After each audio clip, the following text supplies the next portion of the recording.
नमस्कार, श्री जी क्लासेज के ऑनलाइन मंच में आपका स्वागत है। मैं जेपी चौहान हिंदी के साथ। हिंदी में जो हमारा प्रकरण रहेगा वो संधि का रहेगा और संधि सभी प्रतियोगी परीक्षाओं के लिए सबसे महत्वपूर्ण प्रकरण है। इसमें विद्यार्थियों को, अभ्यर्थियों को बहुत सारी दुविधाएं रहती हैं और मैं उन्हीं दुविधाओं को दूर करने का प्रयत्न आपके समक्ष करूंगा और जितना प्रयास हो सकता है मेरा, मैं संधि को आपको समझाने की कोशिश करूंगा। तो आप सभी लोग इस वीडियो को ध्यान से देखें। ये आपके लिए मेरी उम्मीद है कि ये बहुत उपयोगी साबित होगा। चलो शुरू करते हैं। संधि समझने से पहले मैं यहाँ कुछ वर्णों का परिचय आपको करवाऊँगा कि संधि में जो वर्ण आते हैं वो कौन कौन से हैं। देखो, पहले तो आप सभी लगभग जानते ही हैं कि संधि 3 प्रकार की होती है: स्वर संधि, व्यंजन संधि और विसर्ग संधि। अब 3 प्रकार की संधि को जानने से पहले हमें ये जानना चाहिए कि स्वर संधि में क्या होता है, व्यंजन संधि में क्या होता है और विसर्ग संधि में क्या होता है। तो सबसे पहले मैं यहाँ बात करूँ स्वर संधि की। स्वर संधि, देखो, स्वर संधि में केवल स्वर आएंगे, यानी कि केवल स्वरों के मध्य जो संधि होगी वो स्वर संधि कहलाएगी। यथा स्वर कौन कौन से हैं? अ, आ, ई, उ, री, ए, ऐ, ओ, औ। ये हिंदी वर्णमाला में हमारे 11 स्वर माने जाते हैं और इन 11 स्वरों पे जो हमारी संधि होगी वही स्वर संधि होगी। तो संधि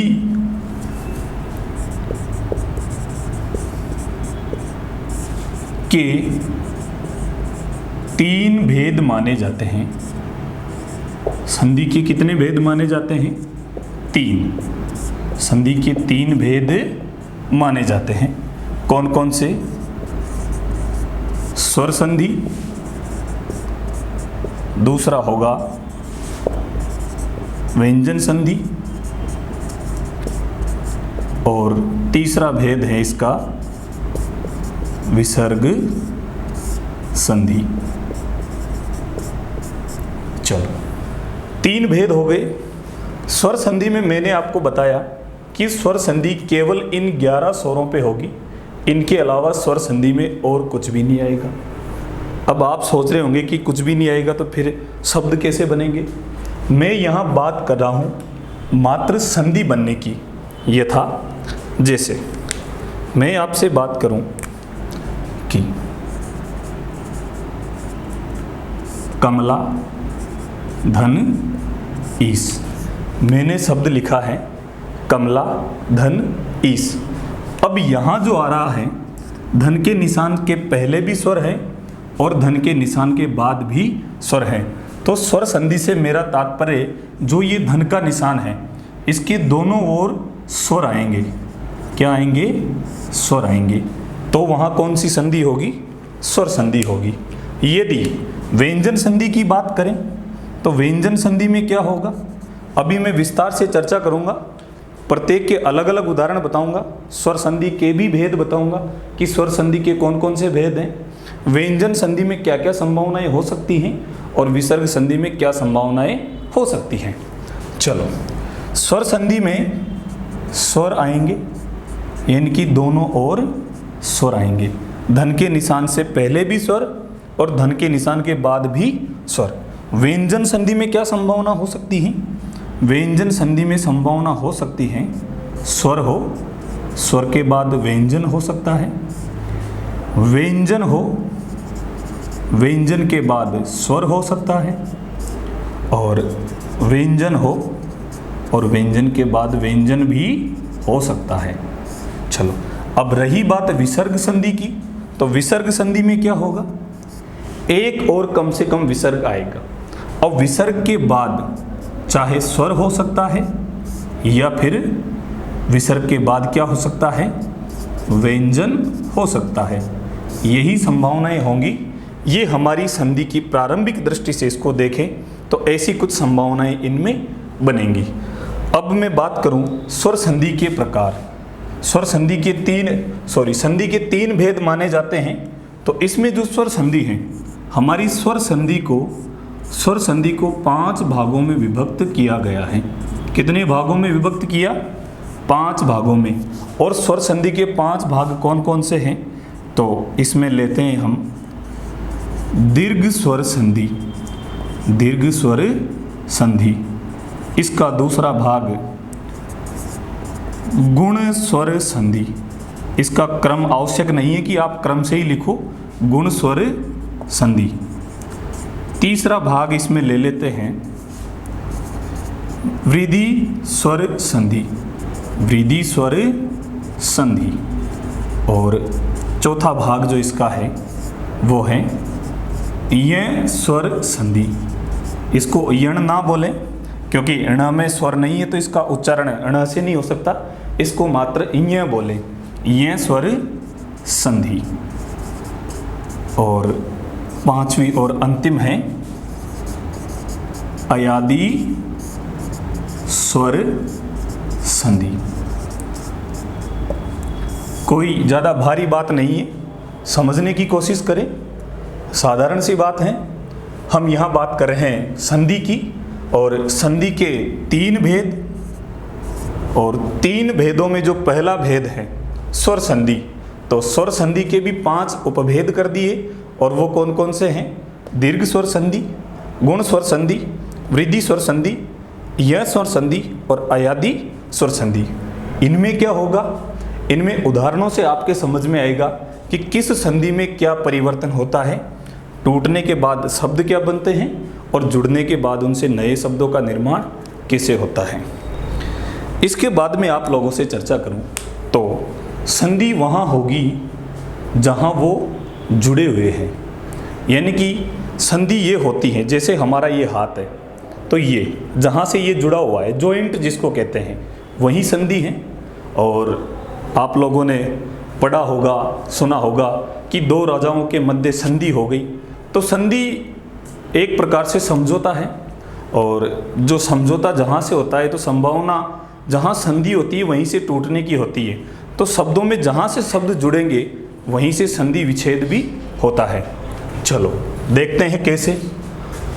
मैंने यहाँ आपको ये बताया, मुझे उम्मीद है कि आप लोगों को ये बात समझ में आई होगी। मैं इनको इरेज करता हूँ और आप लोग इनको देख सकते हो, एक बार स्क्रीनशॉट वगैरह भी ले सकते हो।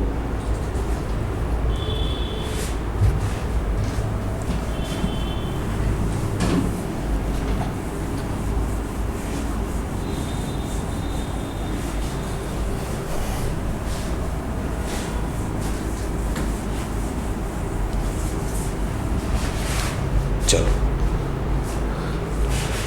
अब आते हैं स्वर संधि पे। तो स्वर संधि में मैंने आपको बताए थे कि 5 उपभेद होते हैं, और ये उन्हीं 11 स्वरों पे बनने वाली हैं स्वर संधि। पहले तो ये इतना आसान प्रकरण नहीं है, थोड़ा इसको गंभीरता से लें, क्योंकि यूट्यूब और कई सारे अन्य जो माध्यम हैं उन पे इसका ऐसे मतलब कुछ भी ऐड करके कि 2 मिनट में ट्रिक से संधि सीखिए, ऐसे बहुत सारे ड्रामे होते हैं। तो आप उन पे ध्यान ना दें, क्योंकि ये बड़ा गंभीरता का विषय है, ऐसे ही नहीं हो जाता। चलो, स्वर संधि में मैंने आपसे कहा कि जहाँ स्वर मिले, किससे? स्वर से, और विकार उत्पन्न हो जाए। क्या उत्पन्न हो जाए? विकार। संधि का मूल ध्येय, मूल जो परिभाषा है वो यही है कि 2 वर्णों के मेल से उत्पन्न विकार को संधि कहते हैं। यदि 2 वर्ण मिल रहे हो और विकार उत्पन्न नहीं हो रहा हो, ध्यान से सुने, 2 वर्णों के मेल से उत्पन्न विकार को संधि कहते हैं। यदि 2 वर्ण मिले और विकार उत्पन्न ना हो तो उस स्थिति में वहाँ संधि ना होकर संयोग होता है। क्या होता है? संयोग होता है। ये भी एक नई बात हो सकती है आप लोगों के लिए, क्योंकि कहीं जगह बताया जाता है कि 2 वर्णों के मेल को संधि कहते हैं, कई सारे बच्चे तो ये बोलते हैं कि 2 या 2 से अधिक वर्णों के मिलने से संधि होती है, तो अधिक तो मिलेंगे ही कहाँ से, 2 ही बहुत है मिलने के लिए। यदि 2 वर्ण मिले, एक बार परिभाषा ही देख लो आप, इसकी परिभाषा क्या होगी, किसकी, संधि की परिभाषा। तो परिभाषा होगी इसकी, 2 वर्णों के मेल से उत्पन्न विकार को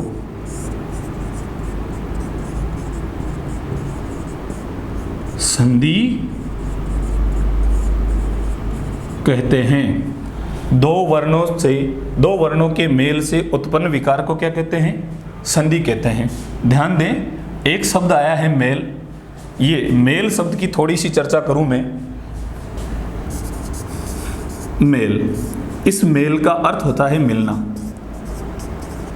इस मेल का अर्थ तो क्या है, यदि इसी प्रकार मेल में 2 मात्रा आ जाए, मेल यदि 2 मात्रा वाला आ जाए, तो ये वही मेल हो गया जो हम ऐसे रगड़ रगड़ के हाथों से निकालते हैं, पैरों से निकालते हैं, मेल उतारते हैं, वो गंदगी। मेल क्या हो गया, ये गंदगी हो गया। तो आप ऐसे हर एक शब्द पे ध्यान देते हुए चले, क्योंकि सारा खेल शब्दों का ही है, शब्दों से ही है सब कुछ। शब्द यदि आपसे कोई बोल दे प्रेम से तो आपका मन पिघल जाता है, और शब्द यदि कटुता भरे हो तो आपकी भुएं भी चढ़ जाती है, यानी कि गुस्सा भी आ जाता है। समझ रहे हो बात को, तो वही बात है। चलो, ये चर्चा मैंने आप लोगों से की मेल के बारे में। ऐसे शब्द जहाँ मैं बताता जाऊँ, आप लोग इनको भी ध्यान में रखें और इनको अपनी जो पुस्तिका है उसमें उत्कीर्ण कर लें, लिख लें, उतार लें। चलो, संधि की परिभाषा हो गई, 2 वर्णों के मेल से उत्पन्न विकार को संधि कहते हैं। हाँ, संयोग किसे कहते हैं, यदि 2 वर्ण मिले और विकार उत्पन्न ना हो, 2 वर्ण मिले और विकार उत्पन्न ना हो, यानी कि कोई बदलाव ना आए, तो ऐसी स्थिति में वहाँ संधि ना होकर संयोग होता है। उदाहरण के माध्यम से समझे कि संयोग क्या है और संधि क्या है। मैं यहाँ एक शब्द लिखता हूँ, राम धन अनुज। आप लोग जान गए होंगे कि कौन सी संधि होगी। और एक शब्द लिख दूँ मैं, क्या, गौरी धन शंकर। चलो, राम धन अनुज लिखा, गौरी धन शंकर लिखा। यदि मैं इनका मिलान करें तो रामानुज हो जाएगा, और गौरी शंकर का मिलान होगा क्या, गौरी शंकर। आप लोग क्या देखेंगे, रामानुज में भी 2 वर्ण मिल रहे हैं, नज़दीक आ रहे हैं। गौरी शंकर में भी वर्ण नज़दीक आ रहे हैं, यानी कि एक ही लाइन के नीचे दोनों तरफ के वर्ण आ गए। लेकिन यहाँ बदलाव साफ साफ दिखाई दे रहा है इस रूप में, लेकिन यहाँ कोई बदलाव दिखाई नहीं दे रहा। गौरी शंकर था और उधर भी गौरी शंकर है। इधर राम और अनुज था, लेकिन इधर जाने के बाद रामानुज हो गया। आप लोगों को कुछ समझ में आया होगा कि यहाँ तो बदलाव आया, विकार आया। यही बात मैं बताना चाहता हूँ। वर्ण से वर्ण मिले, विकार आ जाए तो संधि, और वर्ण मिले और विकार ना आए तो मात्र संयोग। तो इस शब्द में तो क्या हो जाएगी, संधि। बड़े ध्यान से देखने की बात है, और इसमें क्या हो जाएगा, मात्र संयोग। ध्यान रखें इस चीज़ का। चलो, स्वर संधि पे आ जाते हैं कि स्वर मिले और विकार उत्पन्न हो जाए, वहाँ स्वर संधि होगी। स्वर संधि के 5 उपभेदों की बात मैंने करी आपसे अभी, और 5 उपभेदों में हमारा जो पहला है वो है दीर्घ स्वर संधि। कौन सा है, दीर्घ स्वर संधि। चलो, दीर्घ स्वर संधि में देखते हैं क्या है। इसमें सजातीय स्वर मिलते हैं और उनका दीर्घीकरण हो जाता है। यदि परिभाषा की बात करें तो दीर्घ स्वर संधि में क्या होगा, सजातीय स्वर मिलेंगे और उनका दीर्घीकरण हो जाएगा। अब आप लोग सोच रहे होंगे सजातीय स्वर कौन से हैं। चलो देखो, सजातीय स्वर कौन से हैं। सजातीय स्वर हैं अ, आ। एक ही जाति के हैं दोनों। चलो, ई और ई, ऊ और ऊ। हमारी जो दीर्घ संधि है ये तीनों पे ही बनेगी, अ आ, ई और उ। इनके अलावा दीर्घ संधि में और किसी भी स्वर का योगदान नहीं होगा। कैसे? जैसे यदि मैं बात करूं अ आ की, तो धन के निशान के पहले अ आए या आ आए, धन के निशान के बाद अ आए या आ आए, अंत में बनेगा क्या? आ बन जाएगा। ये बात आप लोग जानते हैं सब कि ऐसा होता है। उदाहरणों के माध्यम से ज़्यादा क्लियर हो पाएगा कि कैसे बनेगा। चलो दूसरी स्थिति क्या है? यदि ई हो और ई हो, धन के निशान के बाद भी ई हो चाहे ई हो, बनेगा क्या? ई बनेगा, जिसे हम बड़ा ई कहते हैं, यही बनेगा। चलो आगे देखें, ऊ हो या ऊ हो, धन के निशान के बाद भी क्या हो? ऊ हो या बड़ा ऊ हो, तो बनेगा क्या? बड़ा ऊ। कैसे बनेगा? ये उदाहरणों से आपको स्पष्ट हो जाएगा। पहले तो ये हमारी जो दीर्घ स्वर संधि है, दीर्घ स्वर संधि इन तीन कंडीशनों में ही बनेगी। और तीन कौन कौन सी? अ आ के बाद अ आ हो तो आ बन जाएगा, ई के बाद ई हो तो ई बन जाएगा, ऊ के बाद ऊ हो तो ऊ बन जाएगा। अब आप लोग ये मत कर देना कि आ और आ मिलके चार डंडे कर दो आ के पीछे तो कबाड़ा हो जाएगा। चार मत कर देना, दो ही रखना, क्योंकि इससे बड़ा कोई आ नहीं होता। ये सबसे बड़ा आ है, बस छोटा और बड़ा आ यही है। क्योंकि ये जो आ बना है ये इसी अ से बना है। आ का जो निर्माण हुआ है, देखें आप लोग, इस आ का जो निर्माण हुआ है वो किससे हुआ है? दो अ से। दो अ मिलके ही एक आ बनाते हैं। तो ये सजातीय इसलिए है क्योंकि ये एक ही जाति के हैं। इसी प्रकार जो ई बना है, बड़ा ई, वो दो छोटे ई से मिलकर बड़ा ई बना है। ऊ का निर्माण भी इसी प्रकार दो छोटे ऊ मिलकर बड़े ऊ का निर्माण भी हुआ है। ये बात आप लोग समझ लें, ध्यान में रखें इन चीज़ों को। छोटी छोटी बातें हैं और यही बड़ी महत्वपूर्ण होती है। हिंदी में कोई भी चीज़ छोटी नहीं होती, छोटी सी दिखने वाली चीज़ ही ज़्यादा घातक सिद्ध होती है जब हम परीक्षा हॉल में बैठते हैं। तो चलें आगे देखें। ये आप लोग इनको उत्कीर्ण करें, अपनी पुस्तिका में लिखें इनको, और उसके बाद आप लोग देखें कि उदाहरण कैसे किस प्रकार आएंगे और क्या क्या हमारी जो कंडीशन है वो होगी। चलो मैं कुछ उदाहरण जोड़ के बताऊंगा, कुछ उदाहरणों को तोड़ के बताऊंगा। कैसे? मैं यहाँ एक शब्द लिख रहा हूँ, सानुज। क्या लिखा मैंने? सानुज। और प्रश्न आएगा कि सानुज शब्द का संधि विच्छेद कीजिए, या चार विकल्प होते हैं उनमें से पूछेगा कि सानुज शब्द का संधि विच्छेद क्या होगा। तो आप सधन अनुज करेंगे। क्या करेंगे? सधन अनुज। और एकदम सही है। क्यों? मैं यहाँ यथासंभव शब्दों के अर्थ भी आपको बताता हुआ चलूँगा। आप लोग अपने ध्यान में रखें वो बातें कि मैंने किस शब्द के साथ क्या व्याख्या की, वो आपके लिए बहुत महत्वपूर्ण सिद्ध होगा। क्योंकि जब संधि पढ़ते हैं तो संधि में मात्र संधि ही ना पढ़कर हम उसके साथ बहुत सारी चीज़ें लेके चलते हैं। केवल संधि ही पढ़े तो फिर वो एक बेमानी सी होगी। खैर, अगला शब्द आप देखें, साहस्चर्य। क्या लिखा मैंने? साहस्चर्य। और इसका जो संधि विच्छेद होगा सधन आश्चर्य। अब कुछ लोग सोच रहे होंगे कि इधर तो आ दिख रहा है, यहाँ भी अ दिख रहा है, मतलब अ है, लेकिन इधर तो स दिख रहा है, ये स। सोच रहे होंगे कुछ लोग कि ये तो स है, अब इसमें अ कहाँ है? तो मैं आपको बता दूं कि प्रत्येक व्यंजन स्वर के बिना अधूरा होता है। प्रत्येक व्यंजन स्वर के बिना अधूरा होता है, यानी कि प्रत्येक व्यंजन को पूर्णता प्रदान करने के लिए उसमें स्वर का होना आवश्यक है। एक बात तो ये। दूसरी बात ये कि अ के अलावा प्रत्येक स्वर की अपनी मात्रा होती है। कैसे? मान लो मैं यहाँ एक शब्द लिख दूँ क। अब इस क में भले ही हमें कुछ भी नहीं दिखाई दे रहा हो, लेकिन फिर भी इस क में अ छुपा हुआ है। इस क में क्या है?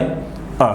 और यदि मैं क को इस प्रकार लिखूं, अब इस क में अ नहीं है, इस क में अ नहीं है, लेकिन इस क का उच्चारण भी संभव नहीं है।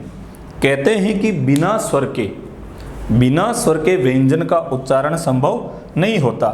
इस क को बोलेंगे तो क के साथ अ की ध्वनि अपने आप आ जाएगी। बोल के देख लो, क अ, ये अ अपने आप आता है, लेकिन इस हलंत वाले क का उच्चारण नहीं कर सकते। कितना सा बोलोगे क, इसमें भी अ आ जाएगा। छोटा सा बोलोगे उसमें भी आपको अ आराम से सुनाई देगा। तो यहाँ इसमें अ है। तो इस प्रकार मैं कहना चाहता हूं कि प्रत्येक व्यंजन जो पूरा दिखाई देता है, यानी कि जो हलंत चिन्ह वाला नहीं है, उसमें स्वतः ही अ होता है, क्योंकि अ ही उस व्यंजन को पूर्णता प्रदान करता है। इसमें अ नहीं है, और यदि मैं इसमें भी अ जोड़ दूं तो ये क्या हो जाएगा? क। दूसरी बात क्या बोली कि अ के अलावा प्रत्येक स्वर की अपनी मात्रा होती है। ये क में अ जुड़ गया, लेकिन क के कोई मात्रा नहीं लगी। लेकिन यदि मैं इस क में आ जोड़ दूं, क्या जोड़ दूं? आ, तो अब क्या हो जाएगा पीछे? का। ये आ की मात्रा आ गई। यदि मैं इसी क में क्या जोड़ दूं? मैं इस क में जोड़ दूं ई। क्या जोड़ दूं इसमें? ई। तो अब क्या हो जाएगा? कि हो गई मात्रा। यानी कि अ को छोड़कर पूरे के पूरे जो 10 स्वर हैं, उन सब की अपनी मात्रा होती है, और वो मात्रा हमें दिखाई देती है। चलो आगे बढ़े। अब यहाँ मैं चर्चा कर रहा था कि स धन अनुज में इधर भले ही हमें स दिखाई दे रहा हो, लेकिन याद रखने योग्य बात तो यह है कि इस स में भी अ छिपा हुआ है। इस स में क्या है? अ।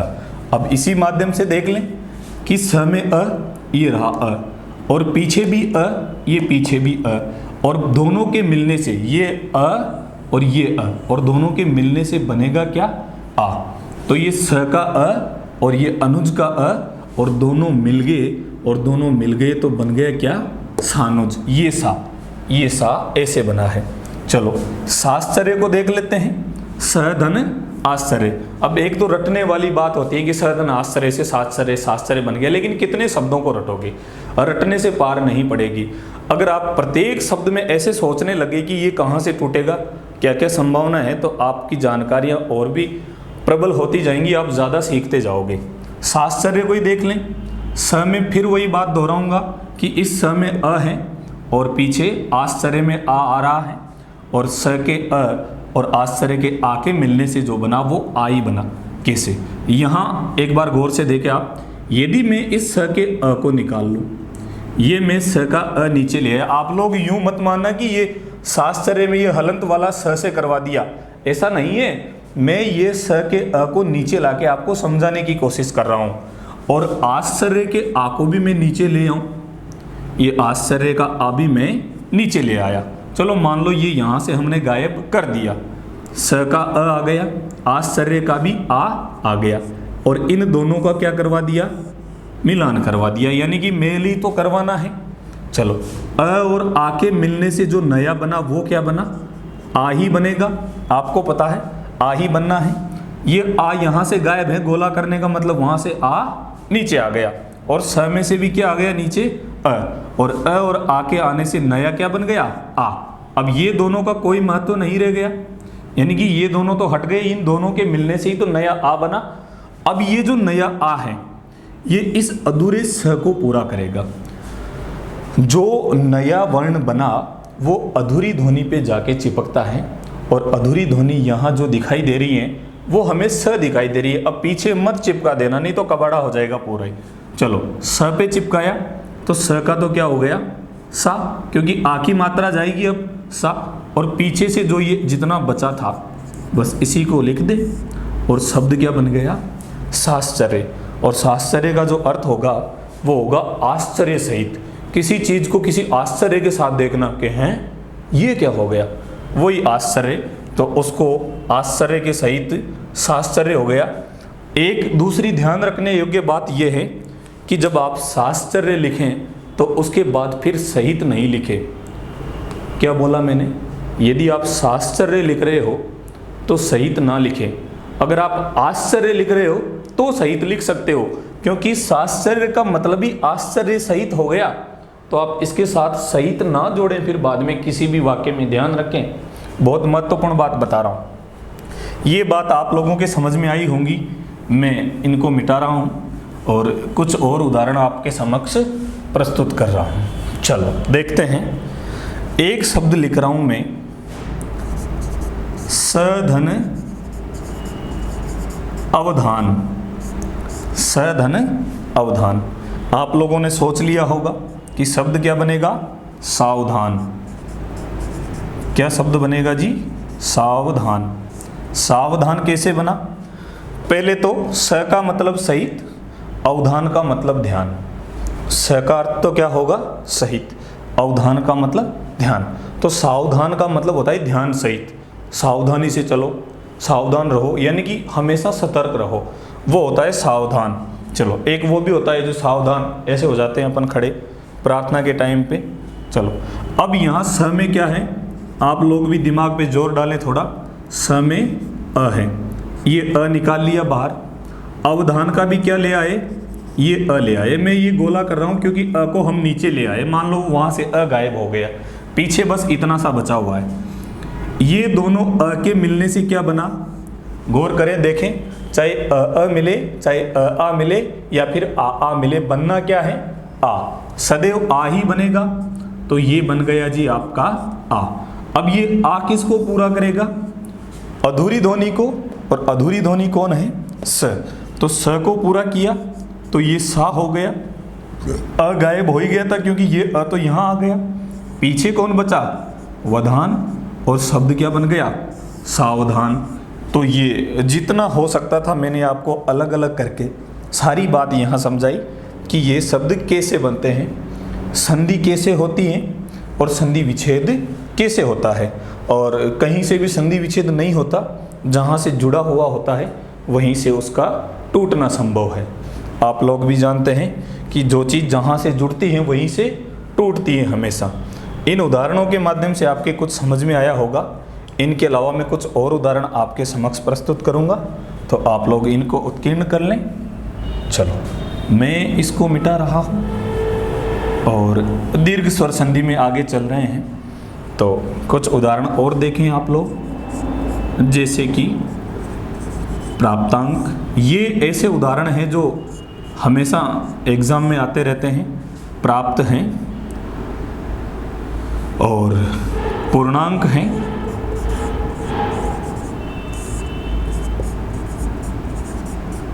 गलनांक हैं,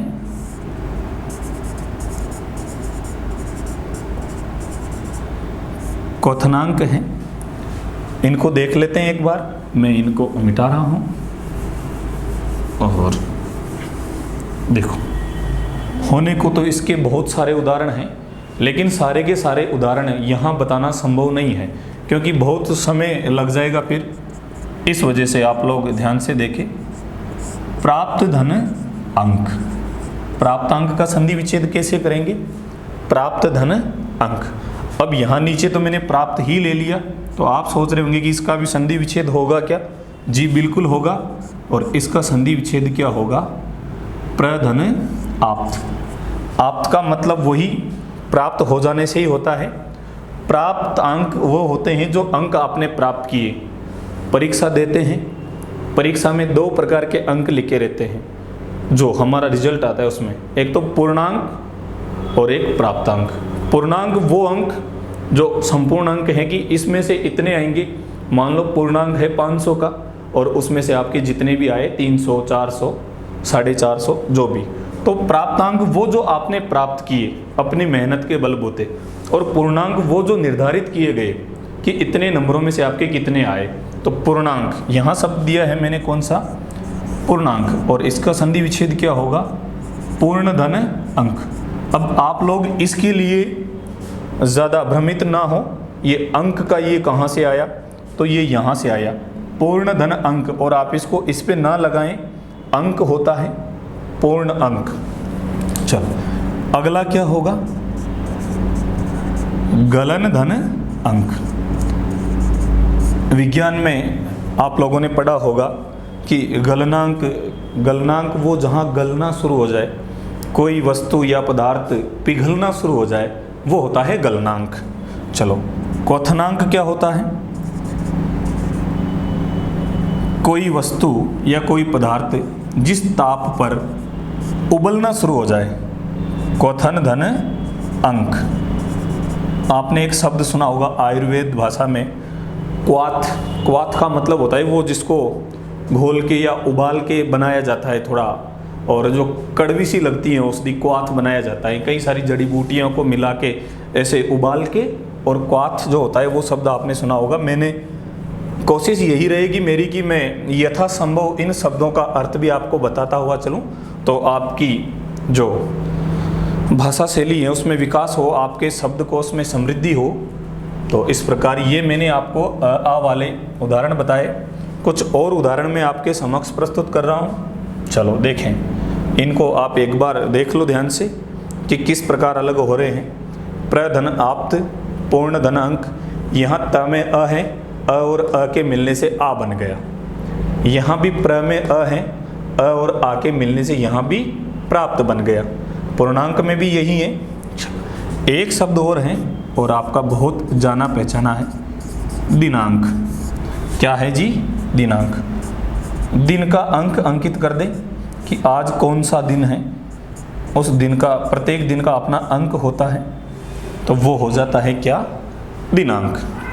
आप लोगों को कुछ कुछ समझ में आई होंगी बातें, मुझे उम्मीद है। आप लोग ध्यान से इनको देख रहे होंगे। मैं मिटाता हूँ इनको अब।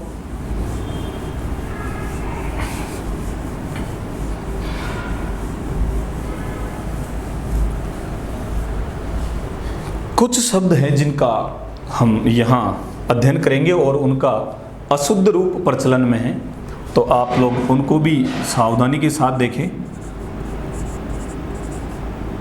आप लोग पहचान करें कि कौन सा वाला शुद्ध है और कौन सा अशुद्ध है। यदि आपको संधि आती है तो मुझे उम्मीद है कि आप इनको एकदम सही कर पाओगे। ये शब्द भी हमें देखने को मिलता है और ये शब्द भी देखने को मिलता है। तो मैं आपको बता दूं कि ये शब्द जो है इसका कोई अर्थ नहीं है और ये बिल्कुल सार्थक शब्द है। कैसे? अगर यदि इसका हम संधि विच्छेद करेंगे तो इसका संधि विच्छेद ही नहीं होगा। क्यों नहीं होगा? क्योंकि सार्थक ही नहीं है। लेकिन इसका हो जाएगा संधि विच्छेद, और इसका संधि विच्छेद होगा क्या? अभय धन अरण्य। अभय धन अरण्य। अभय का मतलब बिना किसी भय के, बिना किसी डर के, और अरण्य का मतलब जंगल, यानी कि ऐसा जंगल, ऐसा स्थान जहाँ जंगली जानवर बिना किसी भय के निवास करे। आप लोग जीके में पढ़ते हैं कि फलां अभयारण्य वहाँ बना हुआ है, तो वहाँ क्या होता है? जीवों को संरक्षण प्रदान किया जाता है, तो वो होता है। इसका कोई संधि विच्छेद नहीं होगा, होगा भी तो गलत शब्द बनेंगे, और गलत हमें बनाना ही नहीं है, हमें तो सही सही बनाना है। तो सही सही क्या होगा? अभेदन अरण्य से शब्द क्या बन जाएगा? अभयारण्य। चलो, एक और शब्द है, ये भी गलत रूप में प्रचलन में है, अंताक्षरी। आप लोग खेलते हैं, बहुत खेलते हैं गीत गा गा के, लीजिए प्रभु का नाम शुरू करें अंताक्षरी, तो ये वही है। तो गौर करें कि वो अंताक्षरी भी नहीं होता। अब आप लोग कहेंगे कि तुझे ज़्यादा ही आता है क्या? हाँ, मैं ज़्यादा तो नहीं आता, लेकिन कम से कम जितना आता है मैं शुद्ध बताने की कोशिश ही मेरी करूँगा सर्वदा। अब आप लोगों के ऊपर है फिर वो आप क्या मानते हो। तो ये अंताक्षरी भी गलत है, तो फिर सही शब्द कौन सा है? तो सही शब्द होगा यहाँ अंत्याक्षरी। सही शब्द कौन सा होगा? अंत्याक्षरी। अंत्याक्षरी एकदम सही शब्द है। कैसे? संधि विच्छेद तो इसका भी हो जाएगा अंत धन अक्षरी से, और संधि विच्छेद इसका भी होगा अंत्य धन अक्षरी से, लेकिन हमारा जो अर्थ जाएगा वो इसी से जाएगा, और इसमें शब्द क्या हो जाएगा? अंत्य धन अक्षरी। अंत्य का मतलब होता है अंत से संबंधित। अंत्य का अर्थ होता है अंत से संबंधित, और अंत का अर्थ होता है समाप्ति।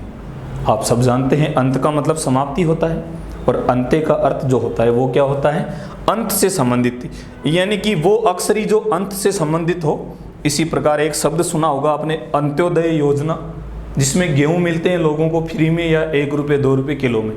तो वो अंत्योदय योजना का अर्थ भी यही होता है कि जिनका अंत्य से फिर उदय कर दिया जाए, अंत से नहीं अंत्य से, यानी कि जो अंत से संबंधित हैं, जिनका अंत होने वाला है, उनको फिर से उठाया जाए और उनके लिए फिर से योजना चलाई जाए, तो वही अंत्योदय योजना है, अंत्य का उदय।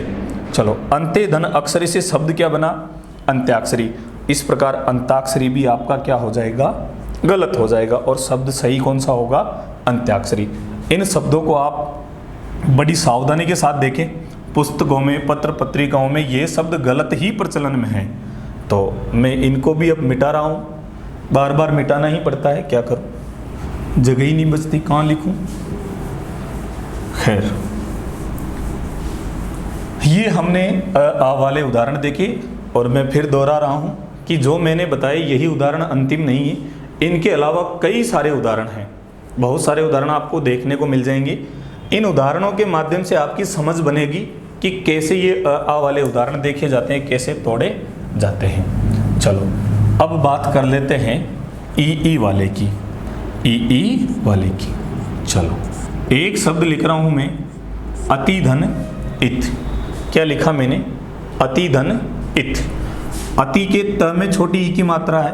पहले ही कहा था मैंने कि अ के अलावा प्रत्येक मात्रा दिखाई देती है, केवल अ की दिखाई नहीं देती। अ के अलावा प्रत्येक 10 की 10 मात्राएं हमें दिखाई देती हैं। अब यहाँ त में ई की मात्रा दिखाई दे रही है। धन के निशान के पहले भी ई और धन के निशान के बाद भी ई, यही वाला मामला है। धन के निशान के पहले भी ई है और धन के निशान के बाद भी ई है। तो अब ई मिलकर क्या बनेगी? बड़ी ई। कैसे? शब्द क्या बन जाएगा? पहले तो ये देखो, अतीत।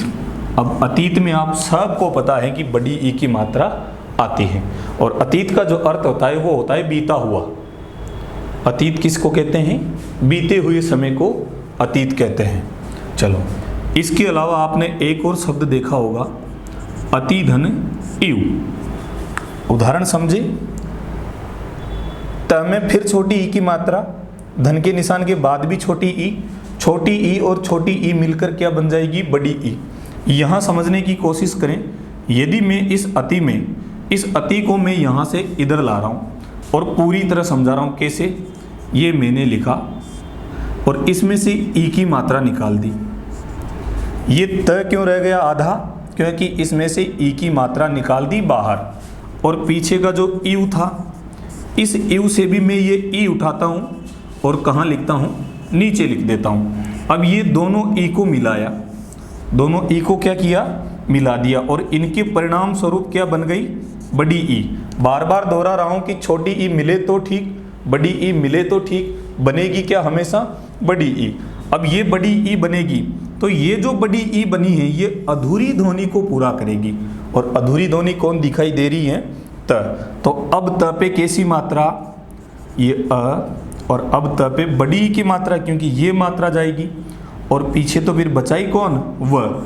आप लोग इसको यहाँ ना माने, क्योंकि ये तो हमने यहाँ ले ली, इसीलिए मैं ये गोला करता हूँ, आप लोग समझ जाए अतीव कैसे बना। और इसी प्रकार बाकी सारे शब्द भी बन जाएंगे। मैंने इसी को यहाँ समझाने की कोशिश की, ये जितना हो सकता था खोल के मैंने आपको बता दिया। आप लोगों के समझ में आ रही होगी, मुझे पूरी उम्मीद है ये बात। चलो आगे देखते हैं, इनके अलावा और भी उदाहरण देखते हैं। सती धन ईश। सती धन ईश। सती भगवान शंकर की पत्नी थी, और माता सती आपको पता होगा कि राजा दक्ष ने जो यज्ञ किया था उसमें जलकर इनकी मृत्यु हो गई थी।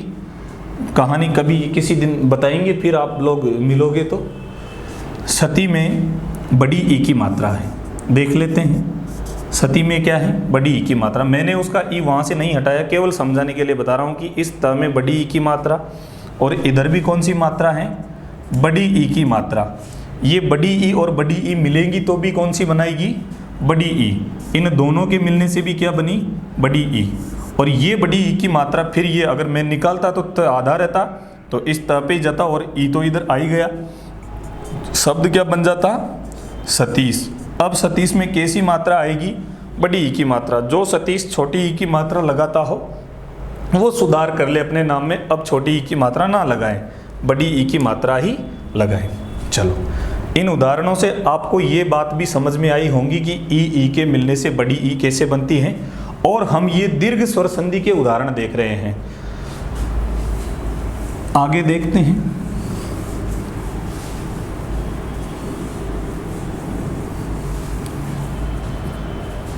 एक शब्द है जो बड़ा अशुद्ध रूप से प्रचलन में है, रविंद्र।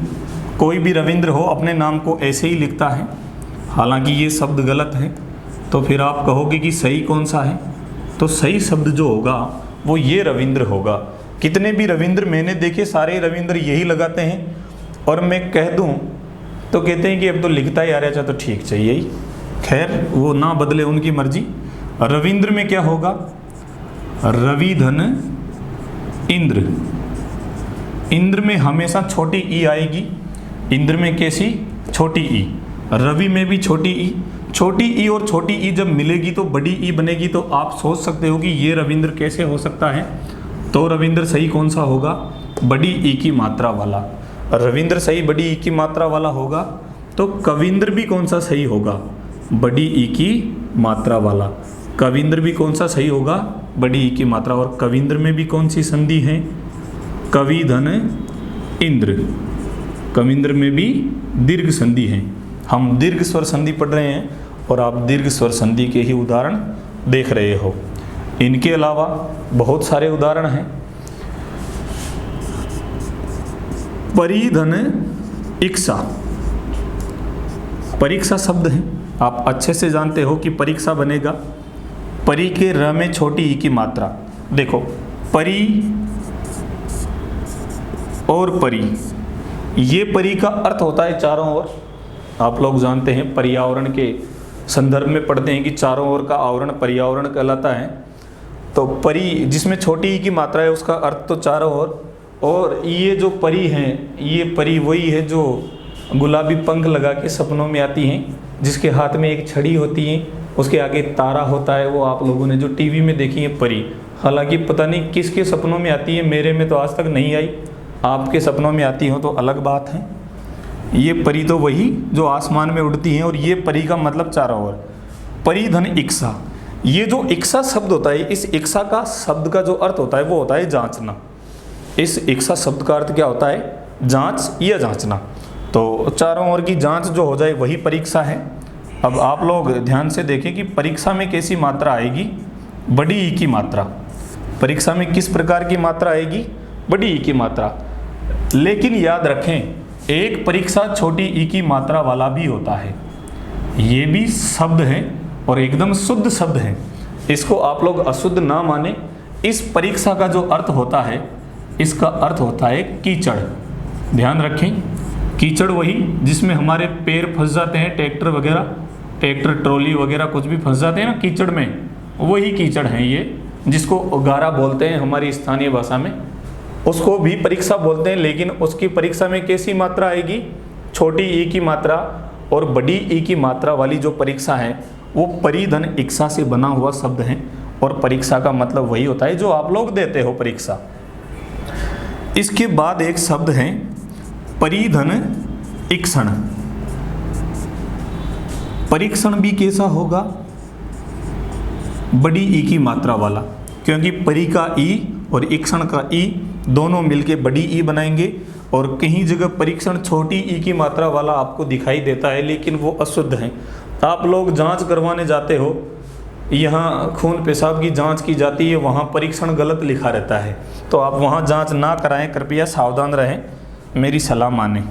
चलो आगे देखें। प्रतिधन इक्सा। ये तो आप लोग बहुत करते हैं। क्या? प्रतीक्षा। तो प्रतीक्षा में आप लोग बड़ी ई की मात्रा लगाएं, ना कि छोटी ई की मात्रा। और प्रतीक्षा का मतलब क्या होता है? इंतजार करना, किसी की बाट जोना। और प्रतीक्षा के साथ ही मैं एक शब्द लिख रहा हूँ यहाँ, प्रतिधन इक्षित। क्या शब्द लिख रहा हूँ? प्रतिधन इक्षित। और इसका क्या बन जाएगा? प्रतीक्षित को भी आप लोग शुद्ध रूप में लिखें, प्रतीक्षित। शब्द भले ही आपको देखने में अशुद्ध प्रतीत हो रहे हों, लेकिन उनका विश्लेषण जरा गौर से करें, देख के कि हमेशा शुद्ध दिखने वाला या सही लगने वाला ही सही हो, ये कदापि सत्य नहीं है। आप लोग समझने की कोशिश करें। प्रतिधनिक्षित से, प्रतीक्षित का अर्थ होता है जिसकी प्रतीक्षा की जा रही हो। प्रतीक्षित का अर्थ क्या होगा? जिसकी प्रतीक्षा की जा रही हो। और प्रतीक्षा तो प्रतीक्षा ही है। इन दोनों शब्दों में एक चीज है, परीक्षण का मतलब भी जांच है और परीक्षा का मतलब भी जांच है, लेकिन जो इनमें अंतर है वो ये है कि परीक्षा जिंदा आदमी की होती है, जीवित की, और परीक्षण मृत का या फिर पदार्थों का होता है। जिंदा आदमी का कभी परीक्षण नहीं होता। आप लोग कभी भी परीक्षण देने नहीं गए, परीक्षा देने ही गए हो। और मरे हुए आदमी की कभी परीक्षा नहीं ली जाती, जिंदा आदमी की ही परीक्षा ली जाती है। तो इन शब्दों का आप जो छोटा छोटा अंतर है उसको समझने की कोशिश करें। और इसी क्रम में फिर आगे हम देखते हैं कौन से ऊ वाले। रोक दो सर फिर।